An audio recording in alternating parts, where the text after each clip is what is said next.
observation of mission on key election and election day activities. The East African Community Election Observation Mission made the following observations. The 1995 Constitution of the Republic of Uganda, as amended, and other relevant laws provided the legal framework on which this year's general elections were conducted. The mission noted that Uganda's legal framework offers a robust foundation for the conduct of democratic elections in line with international and regional commitments that Uganda has ratified, including the East African Community Treaty. The political context was characterized by heightened competition with 8 presidential candidates running for presidency, including the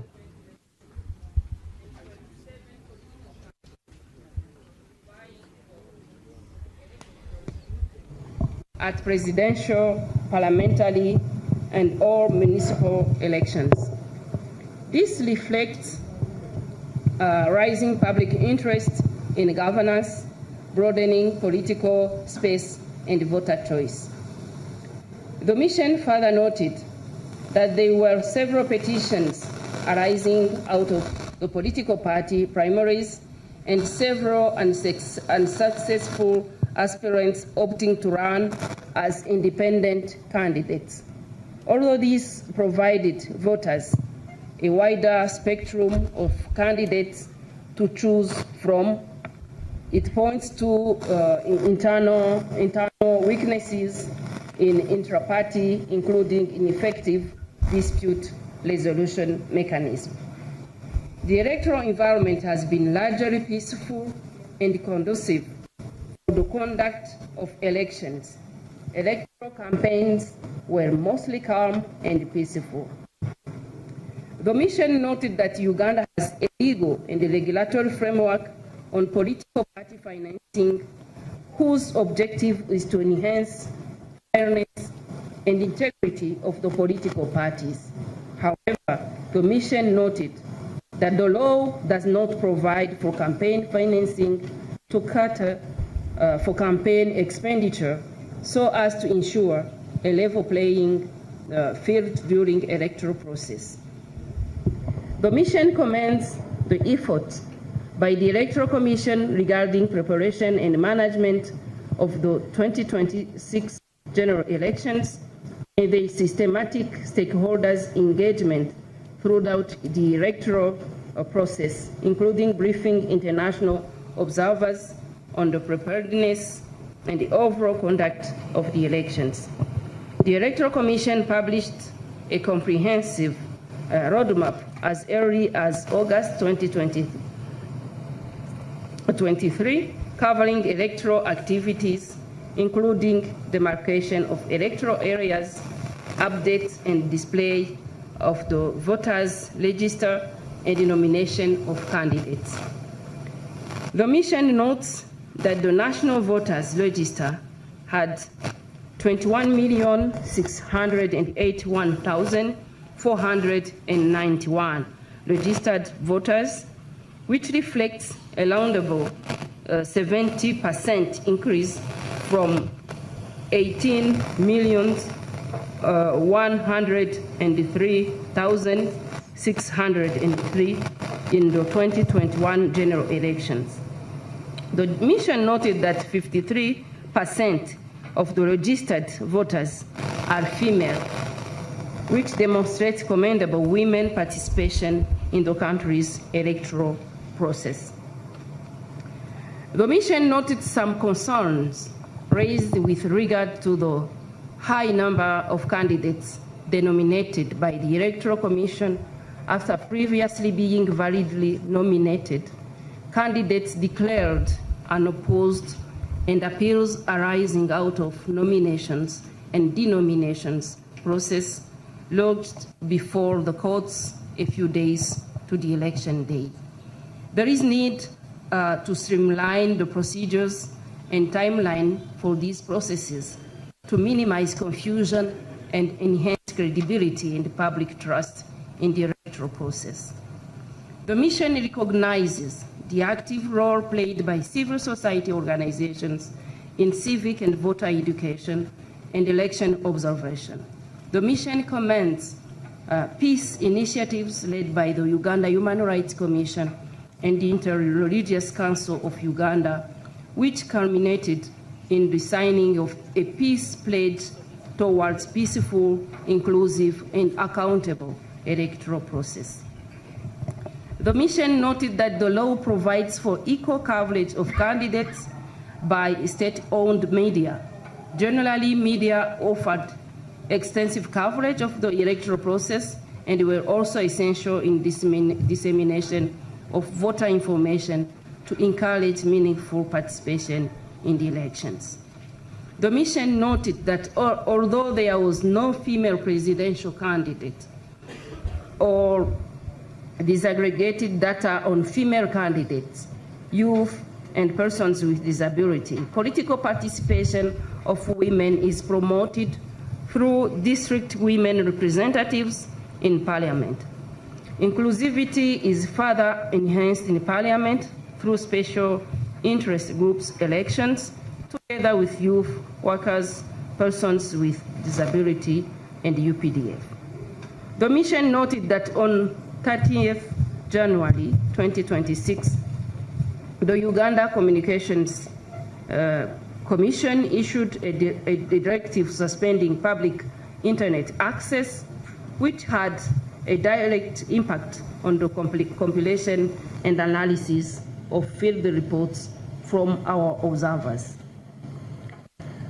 Regarding voting, counting, and tallying, on polling day, the mission observed the following. During opening, all polling stations visited opened late, with an average delay of 3 hours due to late delivery of election materials, malfunction of biometric voter verification kits, and delayed setup of polling stations. These delays caused frustrations for voters at some polling stations, with some deciding to leave. Despite these delays, the mission observed that the environment was generally calm and peaceful, with noticeable presence of party and candidate agents. All the polling stations observed were accessible to persons with disabilities, demonstrating efforts toward inclusivity. Assistance was provided to voters who needed it, including those with visual impairments, in line with the legal framework for election day procedures. All polling stations visited were in open areas, allowing for more transparency of the voting processes. However, some of the polling stations did not have shelter for polling officials, party agents, and voters. The observers noted that authorized stakeholders, such as party and candidate agents, had seamless access to the polling stations and performed their duties without difficulties. The presence of party agents and observers at polling stations demonstrated a vital principle of transparency in the electoral process. The presence of security personnel at all polling stations visited ensured peace and order. The conduct of security was observed to be professional, non-intrusive, and discreet.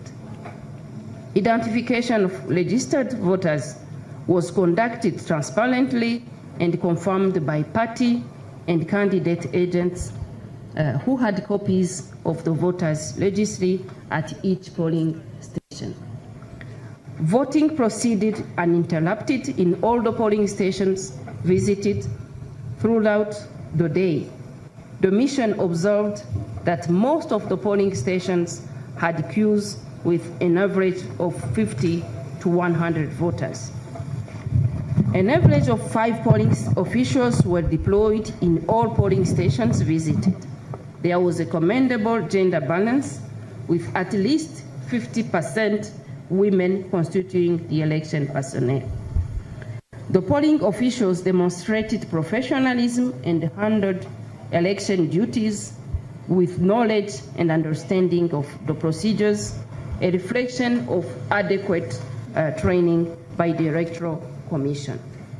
Most polling stations closed an hour later than the prescribed time, 4 p.m., acting on the directive of Electoral Commission to compensate for the delays at opening. Voters still on the queue were allowed to vote. Counting was conducted transparently in the presence of party and candidate agents, observers, and voters who maintained the 20 meters radius as prescribed by law. There was a considerable number of invalid votes. At the polling stations observed, candidate agents received and signed the declaration of results forms, which were posted outside polling stations. Then we have some recommendations. The East African Observer Mission makes the following recommendations. Political parties and organizations should strengthen their processes and dispute resolution mechanism and procedures to address the high number of independent candidates arising from the primaries. Legal reforms should be introduced to provide for campaign financing with a view of enhancing transparency in campaign financing and ensuring a level playing field during electoral process.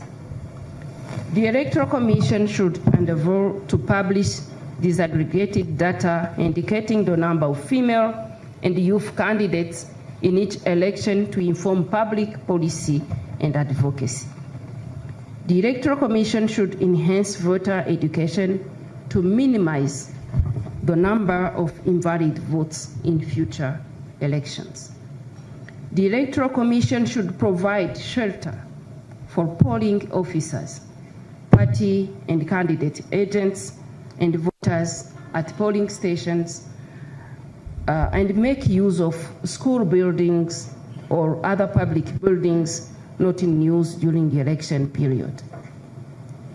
There is a need to ensure that public access to information through ICT, such as internet services, are available and accessible to all persons during the electoral process.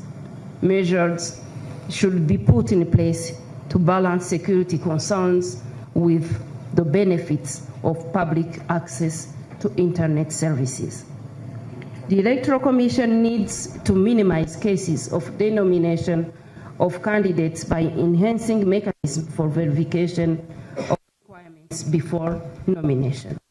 The Electoral Commission should investigate the causes of the manufacture of biometric voter verification kits and seek to ensure that this does not affect use of technology in future electoral processes. Conclusion. The East African Election Observer Mission congratulates the people of the Republic of Uganda for exercising their right to choose their leaders during the 2026 general elections. Considering that the electoral process is still ongoing, the East African Community Election Observer Mission urges all stakeholders to continue to uphold peace and refrain from any action that could undermine the integrity of the process. The mission further urges any actors dissatisfied with the outcomes of the process to address their grievances through peaceful and means established by law.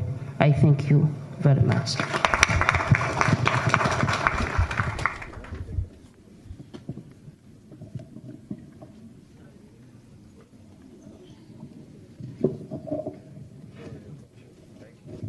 Thank you so much, Madam Eda, from the East African Community. And now we hear from the ICJLR Parliamentary Forum, and after that we will hear from the East Africa Standby Force.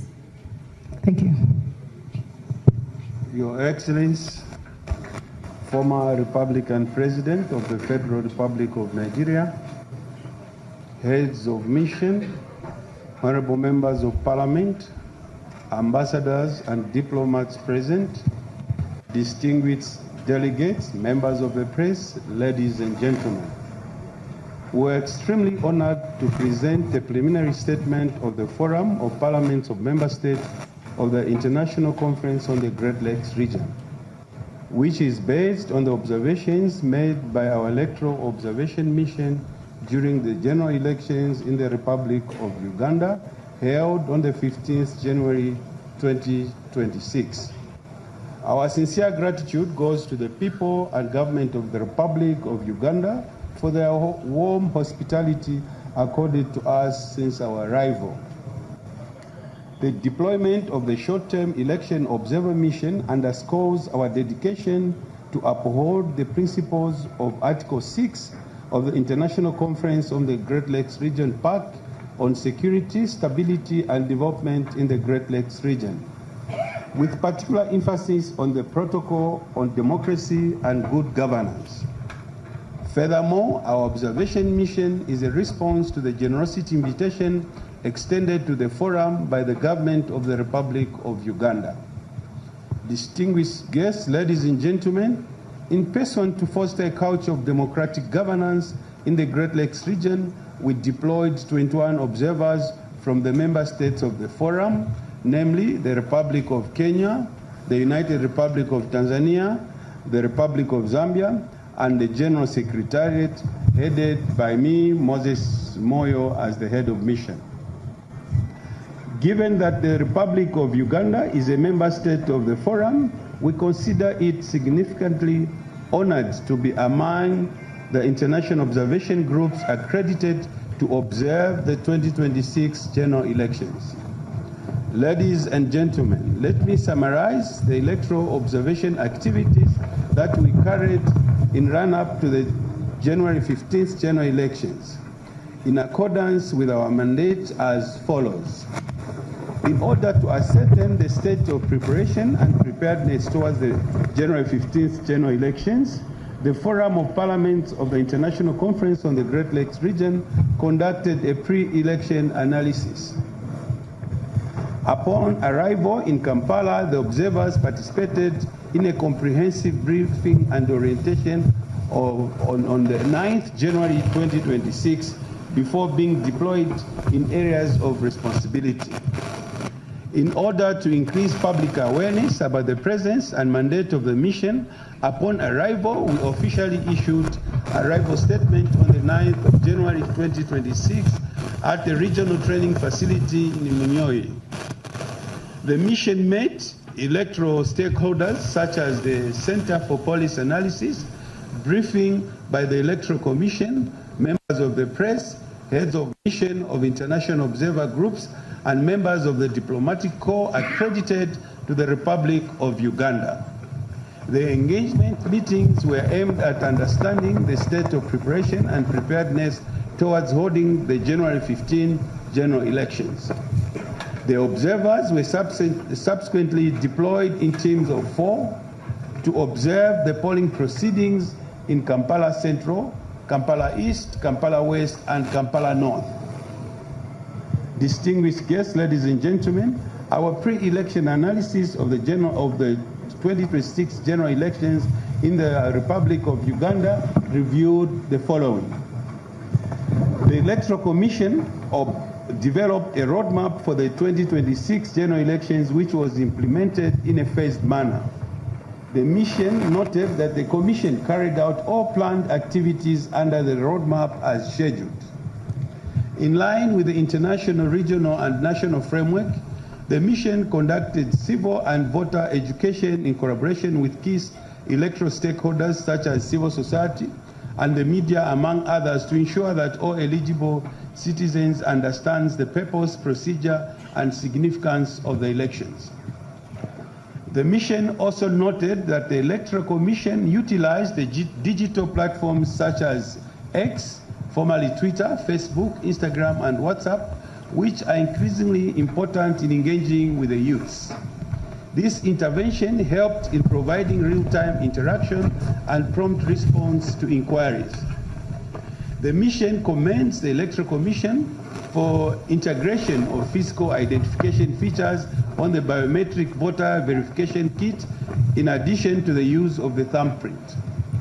The mission commends the Electoral Commission for the intention to place the notice only in polling stations where nominated candidates would have lawfully withdrawn from participating while appearing on the ballot box in order to give guidance to the would-be voters not to vote for particular candidates. The interaction with stakeholders revealed that the campaign period was generally calm and peaceful as compared to 2016 and 2021 general elections, which were attributed to adherence of campaign guidelines stipulated by the Electoral Commission and by all political parties. In this regard, the mission commends the Electoral Commission, security apparatus, the competing political parties, and all the citizens for their effort in maintaining peace. There were also concerns raised by increasing misinformation, disinformation, and use of hate speech on social media. The temporary suspension of public internet access and selected mobile services during the election period as a measure by government to mitigate spread of online misinformation, disinformation, and electoral fraud, as well as preventing incitement of electoral violence. Ladies and gentlemen, the mission would like to clearly state that in its finding on the 2020